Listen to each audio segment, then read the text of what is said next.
باللہ من الشیطان الرجیم بسم اللہ الرحمن الرحیم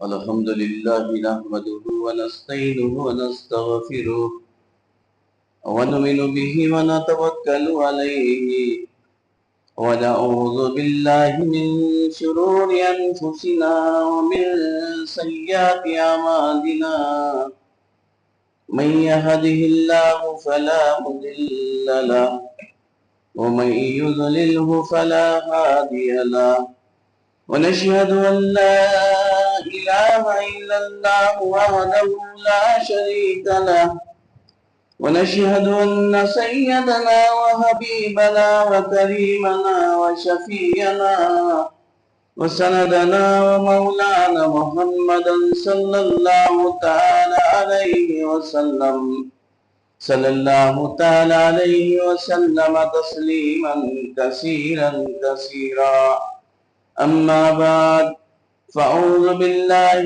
من الشيطان الرجيم بسم الله الرحمن الرحيم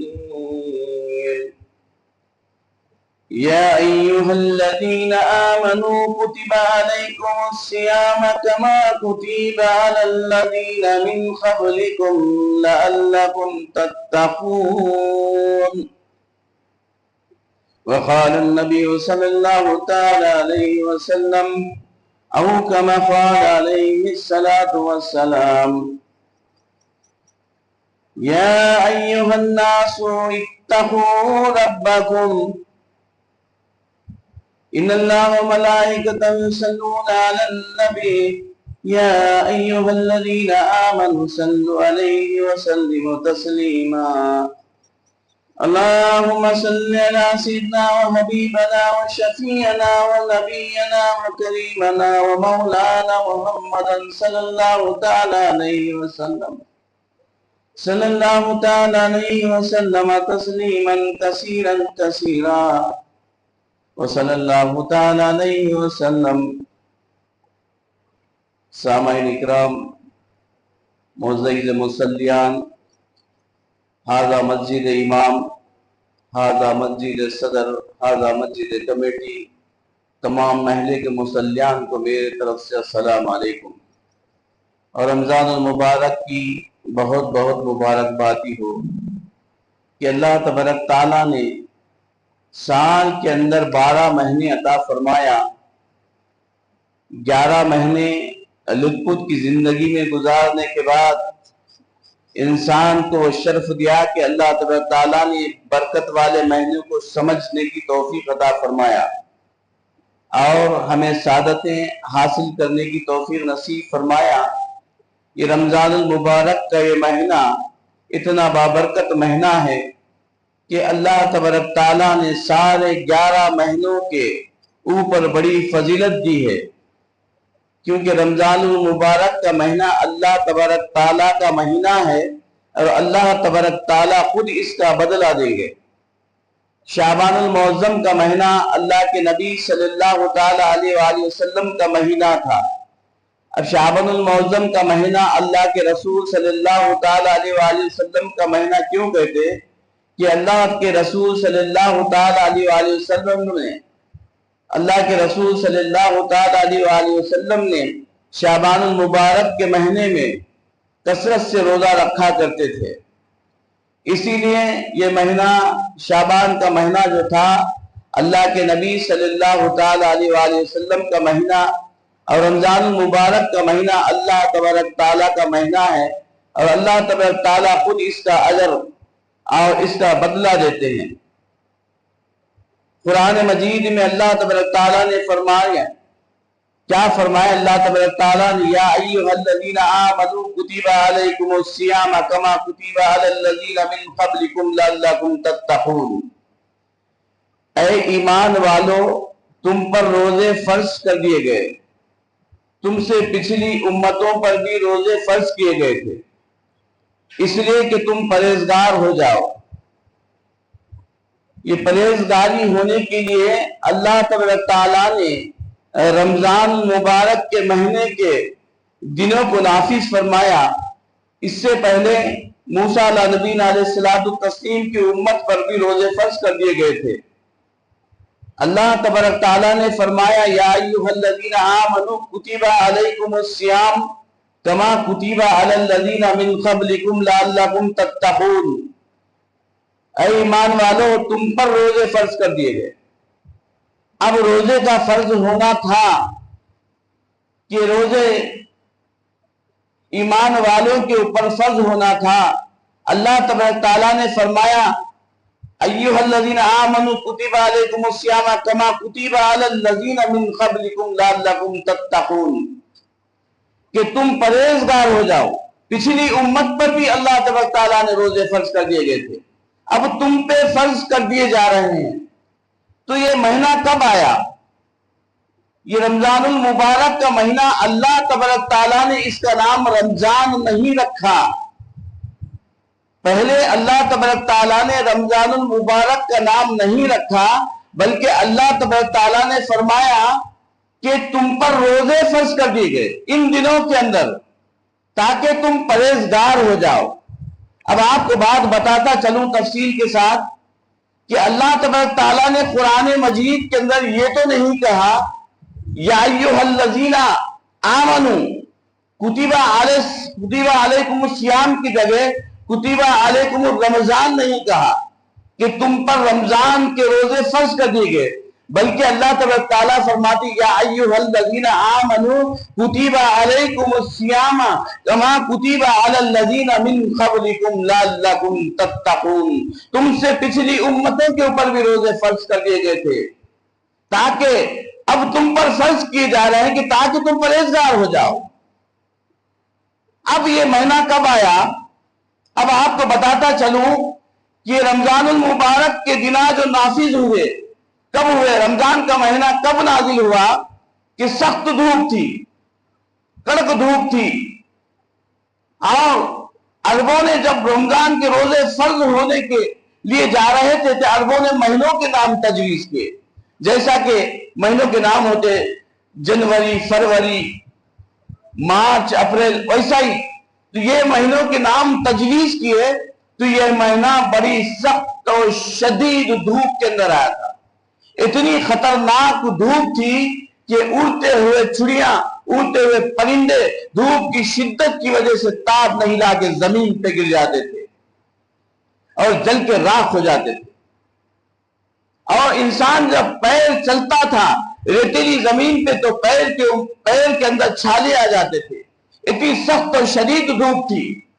اللہ تبارک تعالیٰ نے اس مہینے کے اندر روزے فرض کر دی گئی، یا ایھا الذین آمنوا کتب علیکم الصیام کما کتب علی الذین من قبلکم لعلکم تتقون، اے ایمان والو تم پر روزے فرض کیے گئے، اس سے پہلی امتوں کے اوپر بھی فرض کر دیے گئے تھے تاکہ تم پرہیزگار ہو جاؤ۔ اب یہ مہینہ بڑا سخت دھوپ کا تھا، اب روزے فرض کیے تو عربوں نے نام تجویز کیا۔ اللہ نے نام نہیں رکھا پہلے رمضان، اللہ نے تو کہا کہ تم پہ یہ دنوں کے اندر روزے فرض کر دیے گئے۔ تو لوگوں نے، عربوں نے نام کو تجویز کیا، چنا، تو اس سمجھے کہ کیا نام رکھیں اس کا، اس مہینے کا ہم نام کیا رکھیں۔ تو دیکھتے کیا ہے کہ عربوں نے جب مہینے کے نام کو تجویز کیا تو اس کا نام چنا رمضان۔ اب آپ کو بتاتا چلوں رمضان کے معنی کیا ہے۔ رمز کہتے ہیں جلانے کو، آگ کی طرح جل جانا، کیونکہ جب پرندے اڑتے تھے تو دھوپ کی شدت اور گرمی کی شدت کی وجہ سے پرندے زمین پہ گر جاتے تھے، اتنی شدت کی دھوپ تھی، اس لیے اس مہینے کا نام عربوں نے تجویز کیا، اللہ نے نہیں رکھا پہلے، بلکہ عربوں نے تجویز کیا کہ اس کا نام رمضان رکھا۔ رمز کے معنی ہیں جلانے کے، رمضان کے مہینے کا نام ہے، اس کے معنی ہیں جلانے کے۔ جلانے کا مطلب کیا ہے کہ اللہ تبارک تعالیٰ اتنی شدید دھوپ رکھا تھا اس مہینے کے اندر کہ ہر چیز دھوپ کی تاب نہیں لاتی تھی، بلکہ چرند پرند بھی جل جاتے تھے، اتنی شدید دھوپ تھی۔ تو اس کا نام عربوں نے نام تجویز کیا تو رکھا اس کا نام رمضان۔ پہلے اللہ تبارک تعالیٰ قرآن مجید میں نہیں رکھا نام، بلکہ انسانوں کو کہا کہ چن لو، تو مہینوں کے نام چنے تو کہا رمضان رکھا۔ رمضان کے معنی ہے جلانے کے. تب بتاؤ کہ یہ چیزیں تو دنیا کی جل جاتی تھی، تو مہینوں کے نام کو کیوں تجویز کیا اور اس کا نام کیوں رمضان رکھا؟ اس لیے کہ رمضان کے معنی جلانے کے ہے. جب انسان اس مہینے کے اندر روزے رکھتا ہے تو اللہ تبارک تعالیٰ اس کے گناہوں کو جلا دیتا ہے. اب آئی بات سمجھ میں کہ رمضان کے معنی کیا ہے؟ کہ رمز کے معنی ہے جلانے کے. جب انسان اس بابرکت مہینے کے اندر روزے رکھتا ہے تو اللہ تبارک تعالیٰ اس کے گناہوں کو جلا دیتے ہیں. اس لیے اس کا نام رمضان مبارک رکھا ہے. تو اللہ تبارک تعالیٰ پھر بعد میں قرآن مجید کے اندر نازل کیے. اللہ نے رکھا کیا؟ شہر رمضان الذی انزل فیہ القرآن. عربوں نے تو نام تجویز کیے، پھر اللہ تبارک تعالیٰ نے کہا شہر رمضان الذی انزل فیہ القرآن. ہم نے اس رمضان المبارک کے مہینے میں قرآن مجید کا نزول کیا، اور وہ برکتیں والا مہینہ. اللہ تبارک تعالیٰ نے اس کی عظمت، اس کی شان، اس کی بڑائی اتنی بیان کی کہ رمضان المبارک کے مہینے کے اندر جب انسان روزے رکھتا ہے، اپنے آپ کو بھوک سے بچاتا ہے، پیاس سے بچاتا ہے، اور ہر نفسی خواہشات کو ترک کر دیتا ہے، تو اللہ کا محبوب بندہ بن جاتا ہے. اللہ تعالیٰ فرماتے ہیں انسان کو، روزے داروں کو اس مہینے کے اندر 2 خوشیاں نصیب ہوتی ہے. ایک خوشی تو افطار کے وقت ہوتی ہے. جب انسان افطار کے وقت دعا کرتا ہے تو اللہ تبارک تعالیٰ اس کی دعا کو رد نہیں کرتے. اور دوسری خوشی اللہ تبارک تعالیٰ نے قیامت کے روز ایسے ہولناک منظر میں وہ خوشی عطا فرماتا ہے روزے داروں کو. وہ کون سی خوشی ہے میں آپ کو بتاتا چلوں. پہلی خوشی تو افطار کے وقت روزے دار کی دعا رد نہیں ہوتی، جو مانگتا ہے اس کی قبول کر دیا جاتا ہے. لیکن ہمیں افطار کے وقت دعا مانگنے کی فرصت نہیں کہ ہم کیا مانگتے، انتظار کرتے جب افطار کیجئے، جب وقت آتا ہے تو فوراً اڑی پڑتے ہیں، لقمے پہ اڑی پڑتے ہیں، لیکن دعا مانگنے کی فرصت نہیں. دعا کیا کرے؟ یا واسعت فضلی اغفر لی، اے وسیعت والے میری مغفرت فرما.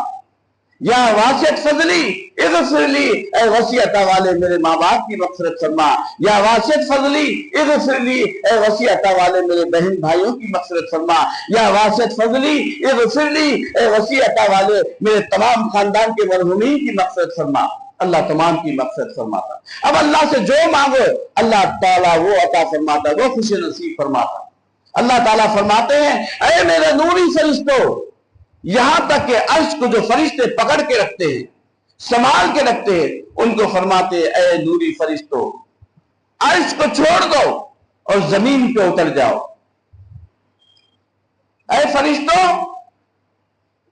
اب تم جو عرش کو پکڑ کے رکھے، عرش کو چھوڑ دو اور جاؤ روزے داروں کی دعاؤں پہ آمین کہا کرو.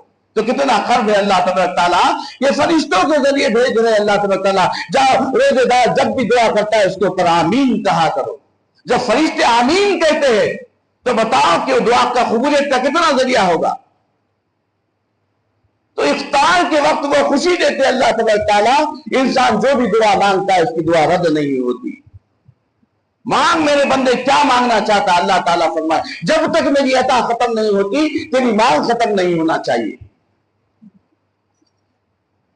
روزے کی شکل میں جب بھی مانگتا ہے اللہ تبارک تعالیٰ خوشی نصیب فرماتے، اور فرماتے ہیں اور دوسری خوشی اللہ تبارک تعالیٰ اس وقت دے گا قیامت کے وقت جب ہولناک منظر ہوگا، سب پریشان ہو گئے. اللہ تبارک تعالیٰ فرمائیں گے کہ کچھ لوگ خبروں سے اٹھیں گے، اس طریقے سے اٹھیں گے کہ جب خبروں سے اٹھ کے بھاگتے رہیں گے، دیکھتے کیا ہے کہ ان کے منہ سے کستوری کی خوشبو آئے گی. دنیا کے اندر روزے سے پیاس اور بھوکا رہنے کی وجہ سے منہ کے اندر سے بدبو آتی ہے، لیکن اللہ تبارک تعالیٰ کو روزے دار کی جو بدبو ہوتی ہے مشک سے زیادہ پسند ہے، عنبر سے زیادہ پسند ہے. اور اللہ تبارک تعالیٰ فرماتے ہیں کچھ جماعت کی ایسی تعداد ہوگی جو روزے دار ہوگے، قبروں سے اٹھیں گے اور اللہ تبارک تعالیٰ دیکھتے رہیں گے اللہ کے عرش کے سائے کے نیچے اللہ تبارک تعالیٰ اپنی رحمت اپنے عرش عظیم کے سائے میں جگہ دے گا اور ان کو دسترخوان بچھا کے اللہ تبارک تعالیٰ ان کو کھانا کھلائیں گے۔ انسانی جمع غفیر ہوگا، قیامت کا دن ہوگا، ایسے ہولناک منظر کے دن، ایسے ہولناک دن کے اندر اللہ تبارک تعالیٰ روزے داروں کو دسترخوان بچھا کے کھانا کھلائیں گے۔ لوگ پوچھیں گے یا اللہ یہ کون سے لوگ ہیں، ان کا کون سا عمل ہے؟ اللہ تبارک تعالیٰ فرماتے اے لوگوں تمہیں نہیں معلوم کہ کون سے لوگ ہیں؟ دنیا کے اندر ایک مہینہ میرا برکت کا مہینہ تھا، رمضان المبارک کا مہینہ تھا، اس کے اندر تم کھایا پیا کرتے تھے،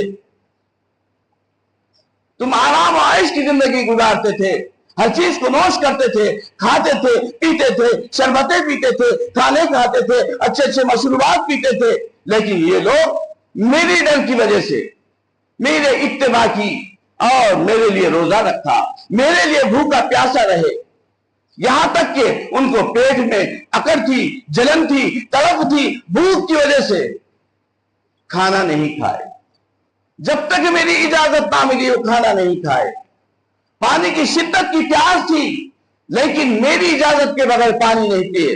اللہ کو کیا کم ہے، انسان بھوکا پیاسا ہے، اگر تھوڑا پانی پی لے تو کیا ہوگا؟ کیا پانی کے اندر کمی ہو جائے گی؟ پانی کے اندر کمی تو نہیں ہوگی، تھوڑا پانی پی لیا تو کیا ہوگا، تھوڑا کھانا کھا لے تو کیا ہوگا؟ اللہ کا کیا بگڑنے والا، اللہ کا کیا کم ہونے والا؟ لیکن اللہ تعالیٰ فرماتے ہیں میری وجہ سے جب تک میں اس کو اجازت نہ دوں وہ نہیں کھائے گا، جب تک میں اسے اجازت نہ دوں وہ پانی نہیں پیے گا۔ اس کے سامنے بیوی ہے، چاہت ہے، محبت ہے، لیکن اس کی طرف نگاہ بھی اٹھا کے نہیں دیکھ رہا، میری محبت میں ملوث ہو چکا ہے، تو اس کا بدلہ میں خود دوں گا۔ تو بتائیے کہ اللہ تبارک تعالیٰ ایسے لوگوں کو عرش عظیم کے سائے کے نیچے دسترخوان بچھا کے کھانا کھلائیں گے۔ لوگ رشک کریں گے یا اللہ یہ ایسے لوگ، تو کہا کہ ہاں میرے لیے بھوکا پیاسا رہے، اپنے پیٹ میں تکلیف ہوتی رہی بھوک کی وجہ سے، لیکن میرے حکم کے بغیر کھانا نہیں کھایا، میرے حکم کے بغیر پانی نہیں پیا، میرے حکم کے بغیر اپنی بیوی کی طرف نگاہ اٹھا کے بھی نہیں دیکھا۔ یہ میرا متی اور میرا فرما بردار بندہ ہے۔ جب خبر میں گیا، مر گیا، دیکھتے کیا ہے کہ حضرت علی رضی اللہ تعالیٰ عنہ فرماتے ہیں خبر میں عذاب دینے والے فرشتے آتے ہیں، سرانے سے فرشتے آتے عذاب کے، تو نمازیں آ کے سرانے کے پاس رک جاتی ہے، کوئی خبردار تم عذاب نہیں دے سکتے، اس کی نماز قضا نہیں ہوگی، ہم عذاب دینے نہیں دیتے۔ پھر دیکھتے کیا ہے کہ دائنی جانب جاتے ہیں، دائنی جانب سے جا کے فرشتے عذاب دینے والے فرشتے جا کے کھڑے ہیں تو روزے جا کے روک دیتے ہیں، خبردار یہ سارا مہینہ اللہ کے لیے روزہ رکھا، ہم عذاب دینے نہیں دیتے۔ پھر بائیں جانب جاتے تو زکوٰۃ آگے کھڑے جاتی ہے، ہم عذاب دینے نہیں دیتے کیونکہ زکوٰۃ کو کبھی قضا نہیں کیا۔ پھر پیروں کے طرف سے فرشتے عذاب دینے کے لیے جاتے ہیں تو حج آ کے کھڑے جاتا ہے، یہ زندگی میں ایک بار حج کیا ہے، ہم اس کو عذاب دینے نہیں دیتے۔ اللہ تبارک تعالیٰ ندا دیتے ہیں، آواز دیتے ہیں اے فرشتوں، کیوں؟ جس نے چاروں طرف سے میری رحمت نے اس کو گھیر لیا، اس بندے کے لیے تم عذاب دینے کے لیے کیوں جا رہے ہیں؟ چاروں طرف سے میری رحمت نے اس کو گھیر لیا ہو اور تم عذاب دینے کی کوشش کیوں کر رہے ہیں؟ خبردار یہ بندے کو چھونا بھی نہیں۔ تو روزہ ایسی چیز ہے جہنم سے بچنے کی ڈھال ہے۔ روزہ انسان اپنے آپ کو بھوکا پیاسا رہ کے اللہ تبارک تعالیٰ کو یاد کرتا ہے۔ اللہ تبارک تعالیٰ فرماتے ہیں اے میرے بندے جب تو یہ آواز لگا میرے لیے، حرام چیزوں سے بچ، جھوٹ بولنے سے بچ، چوری سے بچ، نافرمانی سے بچ، ماں باپ کی نافرمانی کرنے سے بچ، اللہ کی نافرمانی کرنے سے بچ، اللہ کے رسول صلی اللہ تعالیٰ علیہ وسلم کی نافرمانیوں سے بچو۔ جب تو حرام کھانے سے بچ جائے گا، جھوٹ بولنے سے بچ جائے گا، آواز لگا مجھے، ایک آواز لگا یا اللہ تو مجھے آواز لگا، میں جنت کے 8 دروازوں سے تجھے آواز دے کے پکاروں گا، آ میرے بندے، یا ابدی، آ میرے بندے، میں تیرے لیے جنت کو آراستہ کر لیا۔ تو روزے دار کی فضیلت یہ ہے، جب ایک روزہ ترک کر دے کسی عذر کی وجہ سے، اگر عورت کسی منتلی کورس کی وجہ سے اگر روزے کو ترک کر دے، انسان سفر میں ہے اگر کسی وجہ سے روزے کو ترک کر دے، اگر انسان کو بی پی ہے، شوگر ہے یا اور کوئی بیماری ہے، اس عذر کی وجہ سے ایک روزے کو ترک کر دے، تو حضرت علی رضی اللہ تعالیٰ عنہ فرمائے، زندگی کے 100 سال میں اگر 100 سال بھی روزے رہتا رہے گا تو رمضان کی ایک دن کا روزہ نہیں پا سکے گا، رمضان المبارک کے مہینے کے ایک روزے کی برکت حاصل نہیں کر سکتا اگر وہ 100 سال زندگی میں 100 دن، ایسا نہیں کہ سال میں ایک مہینہ، 100 سال کے 100 مہینے کے روزے نہیں، بلکہ 100 سال میں سارے دن اور رات، بارش ہو یا گرما ہو یا جاڑا ہو، اس مہینے کے اندر سارے دن رات ایک کر کے اگر 100 روزے رکھا تو بھی رمضان کے ایک روزے کی فضیلت کو ہرگز نہیں پا سکتا۔ تو بتاؤ کہ رمضان کی روزے کی فضیلت کیا ہے؟ اسی لیے اللہ تبارک تعالیٰ فرماتے ہیں، میں نے اس رمضان المبارک کے مہینے میں قرآن مجید کا نزول کیا، اگر تو میرا قرآن پڑھے گا، اگر نماز پڑھے گا، اگر مجھے یاد کرے گا، مجھے آواز دے گا، تو میں عرش عظیم سے آواز دوں گا اور تجھے جنت کو آراستہ کر دوں گا۔ تو اللہ تبارک تعالیٰ فرماتے